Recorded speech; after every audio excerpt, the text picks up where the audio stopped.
it's funny, we were almost on the beach before anybody actually noticed that we were there. And then they were shocked and delighted because they knew, not because they knew, of course they were going to have some new friends, but more than anything, I think everybody knew that there was going to be a feast that we desperately needed. The feast just kind of appeared. It was hidden under a tarp in the back of the boat by the fishermen, and it was such a welcome sight. After 17 days, all I could do is think about food. And you're not even hungry anymore. You're eating 300 to 500 calories a day. You're not even hungry, but all you do is think about food and imagine the tastes and the textures and what it will be like to have the ability to think about something other than food again someday. So we made a line, and we passed the feast ashore and dug right in.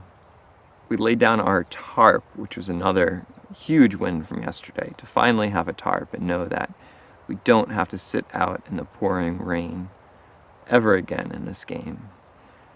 And we started going through, there's baskets and boxes and things wrapped up, and it was just great. The first thing that I opened that we all ended up biting into were these walnut brownies that were absolutely the most delicious thing I've ever had in my life. I mean, I think at home they would be among the most delicious things, but having not had food other than clams and snails for 17 days, it was an incredible moment. And we're talking about a silly little brownie that you could buy for $2 at any bakery, but they were good.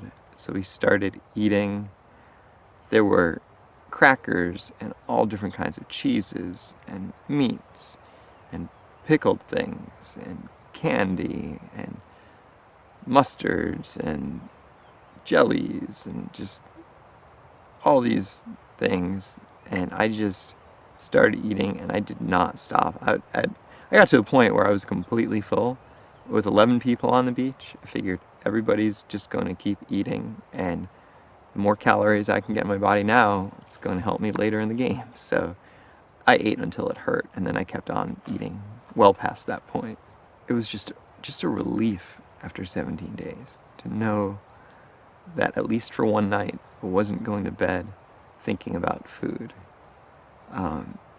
But there's 22 more days left, so there are going to be a lot of those nights.